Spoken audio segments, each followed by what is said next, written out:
with the shortest agenda, not the shortest video in the Business Central launch event for 2025 Release Wave 1, we have the presentation of the new Power BI app for subscription billing. Note that this will be not released in April, but in 26.1, so you have to wait an extra month for this. But I hope if you use subscription billing, that it's so much going to be worth it. Let's dive into Power BI and see what we have for you. The subscription billing module was released in the last release wave, but got an update here in 2025, Release Wave 1, where we are also adding an analytical part to it with the new Power BI app. So the first overview page in the app is the subscription billing overview. As many of the apps, we have this KPI overview with main KPIs here on the top bar. We have recurring revenue, active customers, and then you have different perspectives on your subscription billing. What I think you will find interesting is that, for instance, you have many of these reports have drilled through to details. So the top 5 customer by monthly recurring revenue, you can drill through to the customer contacts details here. So get to the transactions. This is something that is all over this app. And I think when you look at a subscription billing, there are basically 2 aspects of that's interesting for the health of your business. The first one is, of course, that you need to have recurring revenue. But the second thing, also very important for subscription businesses, is churn. So the cost of acquiring a new subscription customer has certain cost, and you definitely want to make sure that your subscription customers stay on and keep being a customer. Therefore, churn is important. And we have a churn visual directly here on the overview that shows by month the churn. You can also recognize the same kind of picture here on the change in monthly recurring revenue, where the months where you have a lot of churn typically also are the ones where you have a decline in monthly change of recurring revenue. It doesn't have to be that, because you could also have months where you gain more than you churn. The report has a page here that shows you the revenue year over year. So you can see here in June we have the current year, and then you also have the previous year. So the 0.2K is what you find in the June of the previous year. So this is mainly an interesting thing once you have at least some data, but then you can track that year over year.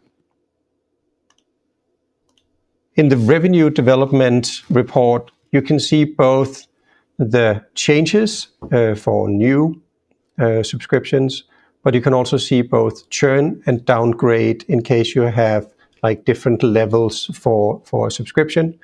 So this overview here shows you all of that with the color coding that you can see here. But if you really want to understand what type of churn you get and like why and when, the churn analysis decomposition chart is the key. First of all, you have like a change in both downgraded subscriptions and churned subscriptions. You also have your churn rate KPI here, which in this case is your monthly churn rate, which is 0.34%. You want to make sure that you have this under control. And then you can simply dive into the numbers with this either on your own. So here's your monthly recurring revenue downgrade and churn. So these 2 together.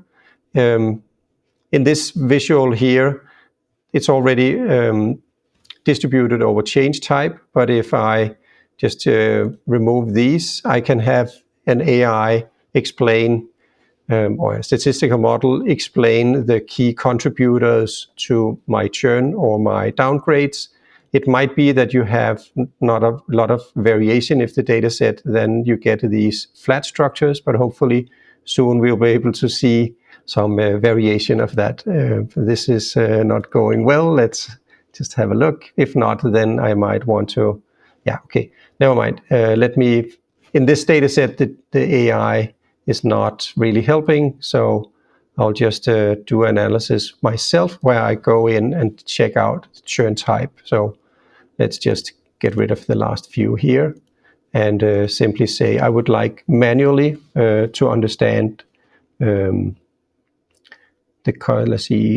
churn type, change type here, and that divides this into churn and downgrade. And maybe I wanted to see that by geography, maybe I wanted to see that by customer, and then I can kind of understand my churn numbers. The next three reports are very similar. There's a revenue by item if you have different items in your subscriptions.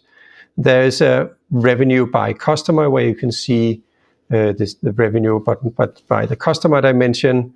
And the final report here is by sales staff.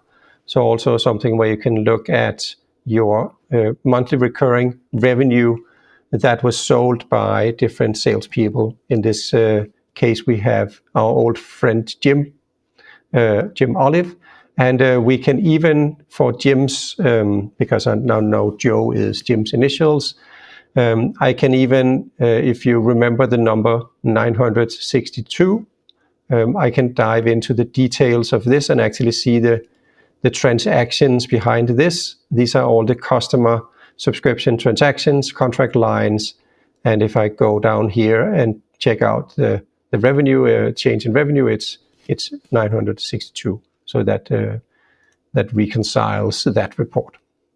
The last report I want to highlight in this demo is the revenue forecast. So instead of looking backwards on what happened, you can use this to see what might happen as a forecast of the future.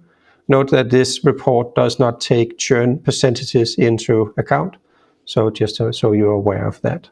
But now I can kind of see monthly revenue and cost. So one of these numbers, the blue one is the sales forecast, and the black one is our forecast for costs. So that concludes the demo of the new Power BI app for subscription billing. Remember that it's coming in May in 26.1. You get a total of, 14 new reports. So hopefully this will allow you to analyze your subscription business. And with that, I hope you have a great launch event for other sessions, because this session is over. Thank you.